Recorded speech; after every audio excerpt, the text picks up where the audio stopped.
When Jesus says to his disciples the night before he dies, I no longer call you servants, but friends. It's an extraordinary moment because every God, right, who's ever been served, well, that's You mentioned, again, a lot of beautiful poetic things. You mentioned grace. Yeah. You mentioned sin. You mentioned incarnation. Is there a philosophical, pragmatic way to start talking about the pillars of Christianity?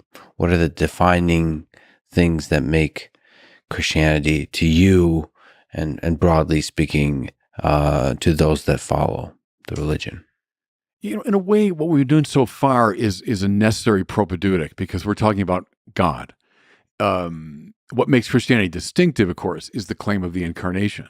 So we come up out of Judaism, we come up out of this great monotheistic tradition, and the Bible itself and all the great commentators within Judaism, I think, would agree with this basic theistic stuff that I've been talking about. Take Moses Maimonides, for example. Now, what makes Christianity distinct? This supremely weird claim that God becomes one of us. God becomes a creature, but without ceasing to be God and without overwhelming the integrity of the creature he becomes. What we see in the burning bush, that principle which obtains across the board. So the closer God comes to me, the more radiant I become, right? But take that now to the nth degree would be what we mean by the incarnation of the Son of God becoming a creature in such a way as to make humanity radiant and beautiful.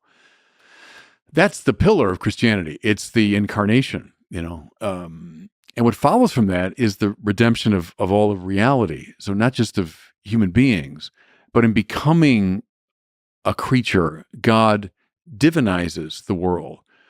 The Greek fathers always said God became human that humans might become God. And that's a good way to sum up, I think, the essence of Christianity.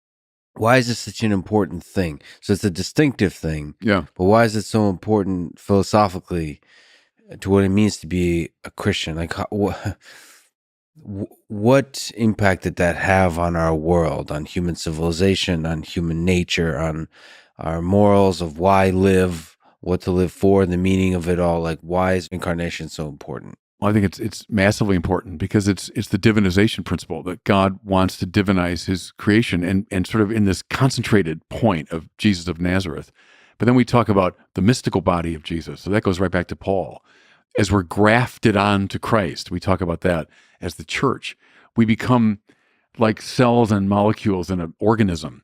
That's the church. It's not an organization. That's a deformation of ecclesiology.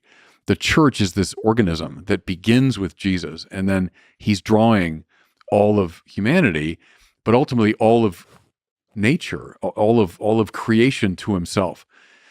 When the Son of Man is lifted up, he will draw all things to himself. That idea of the gathering in of a scattered creation. So in that way, it's at the heart of it. Then there's all kinds of things. If God becomes human, that means there's a dignity to humanity which goes beyond anything any humanist of any stripe has ever said, right? Ancient, medieval, modern, contemporary.